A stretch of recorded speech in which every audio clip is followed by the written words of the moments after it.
यह कहानी एक ऐसी औरत की है जिसने अपने इश्क और अपनी आस्था के बीच एक अनोखा सफर तय किया, और जब उसने मक्का में कदम रखा तो उसके साथ क्या हुआ, आइए इस कहानी को शुरू करते हैं। दोस्तों, जैसा कि आप सब जानते हो कि सऊदी अरब के मक्का और मदीना शहर में गैर मुसलमान का जाना मना है, यानी कि मक्का मदीना में और खाने काबा में हिंदू लोगों को जाने की इजाजत नहीं है। यहां पर इनका जाना सख्त मना है। अब ऐसे में अगर कोई गैर मुसलमान शख्स गलत तरीके से मक्का मदीना में जाने की कोशिश करता है तो उसके साथ में क्या होता है, जानकार आपके भी रोंगटे खड़े हो जाएंगे। आज हम आपको एक हिंदू औरत का ऐसा ही सच्चा वाक्य बताने वाले हैं जो अपना नाम बदलकर मक्का में पहुंच गई, यानी कि खाने काबा में पहुंच गई। लेकिन वहां पर जाने के बाद उस औरत के साथ में जो कुछ हुआ जानकर यकीनन आप लोग भी हैरान और परेशान हो जाओगे। आप भी कुछ सोचने पर मजबूर हो जाओगे। इसलिए आज का यह वीडियो आप सभी के लिए बहुत खास है। आप इसको आखिर तक जरूर देखें, और आपको वीडियो अच्छा लगे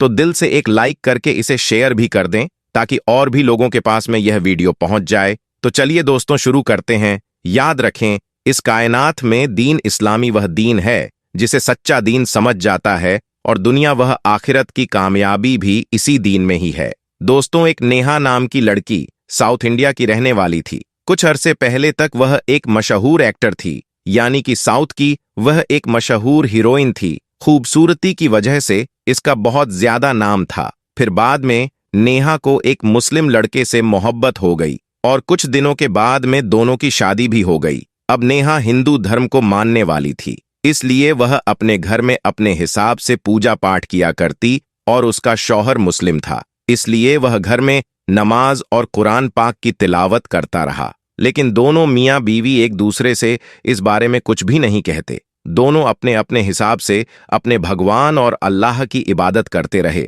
फिर ऐसे ही दिन गुजरते चले गए। लेकिन कुछ समय गुजरने के बाद नेहा एक बहुत बड़ी बीमारी में मुब्तला हो गई, जिसे कैंसर कहा जाता है, और जिसका नाम सुनने के बाद में हर इंसान के रोंगटे खड़े हो जाते हैं। नेहा डॉक्टर से कहने लगी कि तुम्हें जिस कदर पैसे चाहिए मैं आपको देने के लिए तैयार हूं, लेकिन आप मुझे ठीक कर दें। इसके बाद डॉक्टरों ने बहुत कोशिश की, हर तरह का इलाज किया, मगर आखिर में डॉक्टर भी इस बीमारी की आगे बेबस हो गए। अब इस औरत को अपनी जिंदगी की कोई भी उम्मीद नजर नहीं आ रही थी। नेहा कहती है कि पहले उसे लगता था कि उसके पास इतना पैसा है कि वह जल्दी ठीक हो जाएगी। उसे लगता था कि इंसान का हुस्न और दौलत ही सब कुछ है। लेकिन जब वह कैंसर जैसी गंभीर बीमारी से जूझी, तब उसे एहसास हुआ कि पैसा, हुस्न या शोहरत किसी काम के नहीं है। एक पल के लिए उसने खुदकुशी करने का सोचा, लेकिन फिर उसे अपने छोटे बच्चों और पति का ख्याल आया। उसने सोचा, मेरे जाने के बाद उनका क्या होगा। जब उसके पति ने उसे डॉक्टर के पास ले जाया तो डॉक्टरों ने कहा कि बीमारी पूरे शरीर में फैल चुकी है और इसका कोई इलाज नहीं है। उन्होंने कहा, अब आपको इसे घर ले जाना होगा और वहां इसकी देखभाल करनी होगी, क्योंकि अब इसके पास में वक्त बहुत ही कम रह गया है। नेहा बताती है कि इसके बाद मेरा शौहर मुझे घर ले आया, लेकिन फिर मेरे शौहर के मन में एक ख्याल आया। वह मुझसे कहने लगा कि तुम फिक्र मत करो, तुम्हें कुछ भी नहीं होगा, कि अगर तुम हां करो तो हम अल्लाह के घर खाने काबा में चलते हैं और वहां पर जाकर अल्लाह से माफी मांगती हैं और दुआ करते हैं। मुझे उम्मीद है कि अल्लाह तुम्हें जरूर ठीक कर देगा। नेहा रहती है, क्या मुझे जिंदगी की तमाम रंगरेलियां से नफरत सी हो चुकी थी, क्योंकि जिनका मुझे गुमान था उनका मुझे कुछ भी फायदा नहीं हुआ था। इसलिए फिर जब मेरे शौहर के मूरत से मैं मक्का का और अल्लाह के घर का नाम सुना तो मुझे ऐसा महसूस हुआ कि अभी भी मेरी बचने की एक उम्मीद बाकी है। इसलिए फिर मैं अपने शौहर से कहा कि हाँ, हम जरूर मक्का की जियारत के लिए चलेंगे और वहां पर जाकर अल्लाह की बारगाह में सच्चे दिल से माफी मांगेगा, और वहां पर हम अपनी मर्ज की शिफा के लिए दुआ भी करेंगे, क्योंकि अब मुझे भी यकीन हो चुका था कि हमारी इस बीमारी का इलाज अल्लाह के घर में जरूर मिलेगा। दोस्तों, इसके आगे नेहा कहती है, इसके बाद मैं कलमा पढ़कर इस्लाम कबूल कर लिया। फिर मेरे शौहर ने मेरा नाम नेहा से बदलकर हीना रख दिया और उसी नाम से मेरा पासपोर्ट भी बनवा दिया, और फिर हम दोनों मियाँ बीवी खाने काबा के लिए रवाना हो गए। नेहा, जो अभी ना हो चुकी थी, वह कहती है कि आज मैं बेहद खुश थी, क्योंकि आज मैं पहली बार अल्लाह के घर की तरफ जा रही थी। फिर आखिर में वह वक्त भी आ गया जब हम दोनों मियाँ बीवी खाने काबा में दाखिल हो गए। नेहा कहती है कि जैसे ही मेरी पहली नजर खाने काबा और पड़ी तो मेरी आंखों से आंसू जारी हो गई और मुझे अपनी मांझी पर बहुत अफसोस होने लगा। क्योंकि अब तक की सारी जिंदगी मैं गुनाहों में गुजारी थी। इसके बाद मैं खाने काबा के सामने बैठकर दुआ मांगी कि यह मेरी परवरदिगार, मेरी इस बीमारी का इलाज दुनिया के किसी भी डॉक्टर के पास में नहीं है। डॉक्टरों ने बहुत कोशिश की, मगर उन्होंने जवाब दे दिया है कि अब मैं नहीं बचूंगी।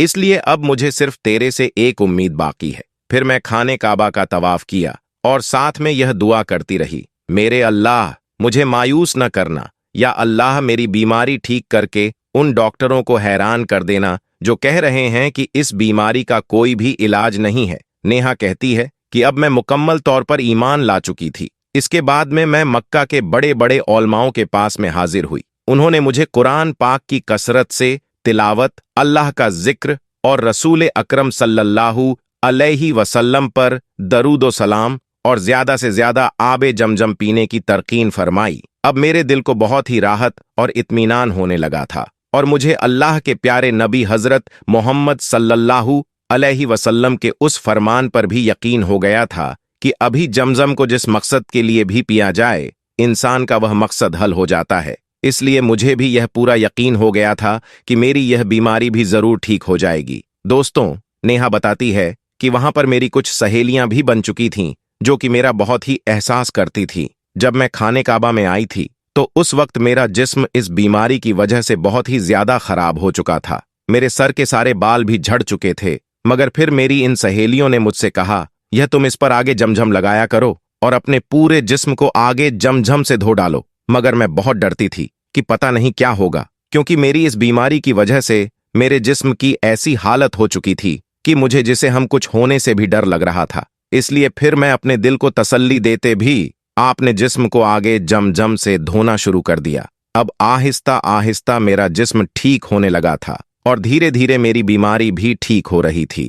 फिर कुछ दिनों के बाद में अल्लाह का करम ऐसा हुआ कि मेरी तकलीफ और मेरी बीमारी दोनों ही पूरी तरह से ठीक हो चुकी थी, जिसे देखकर मैं हैरान रह गई और खुशी भी इतनी हुई कि शब्दों में बयान भी नहीं कर सकती हूँ, क्योंकि अल्लाह ताला ने मेरी दुआओं को कबूल फरमा लिया था। फिर मैंने जल्दी से अपने शौहर को यह खुशखबरी सुनाई तो मेरा शौहर भी यह सुनकर खुशी से उछल पड़ा और वहीं पर सजदे में गिर पड़ा और अल्लाह का शुक्र अदा करने लगा। मेरे शौहर को तो यकीन नहीं हो रहा था कि जिस बीमारी के बारे में बड़े बड़े डॉक्टर ने जवाब दे दिया था, वह बीमारी इतनी जल्दी कैसे ठीक हो सकती है। फिर मेरे शौहर ने कहा कि बेशक अल्लाह की जात बहुत बड़ी है, अल्लाह जो चाहे कर सकता है, अल्लाह के यहाँ पर कुछ भी नामुमकिन नहीं है। नेहा कहती है कि इसके बाद में हम दोनों मियाँ बीवी वापस अपने घर को आ गए और फिर हम उन्हें डॉक्टर के पास वापस गए, जिन्होंने हमें जवाब दे दिया था इस बीमारी का कोई भी इलाज नहीं है। वह डॉक्टर भी यह देखकर हैरान रह गए और कहने लगे, क्या आप वही नेहा हैं जिसके जिसमें कैंसर आखिरी स्टेज में पहुंच गया था? तो इस पर मैं बड़े फक्र से बताया कि हाँ, मैं वही नेहा हूं जिसको तुम लोगों ने जवाब दे दिया था, लेकिन अब मुझे अपने रब पर पूरा यकीन आ चुका है। इसके बाद में मैंने अपने सब गुनाहों को छोड़ दिया था। अब मैं अल्लाह और उनके प्यारे नबी हुजूर सल्लल्लाहु अलैहि वसल्लम की शिक्षाओं के मुताबिक जिंदगी गुजारने लगी हूँ। हर वक्त अल्लाह से यही दुआ करती हूँ, या अल्लाह मेरे और मेरे पति की और सभी लोगों की परेशानियों को दूर फरमा। अगर आपको यह वीडियो अच्छा लगा हो तो कृपया दिल से एक लाइक करें और शेयर करें ताकि और भी लोगों तक यह वीडियो पहुंचे। आपका इस वीडियो को देखने के लिए बहुत बहुत धन्यवाद।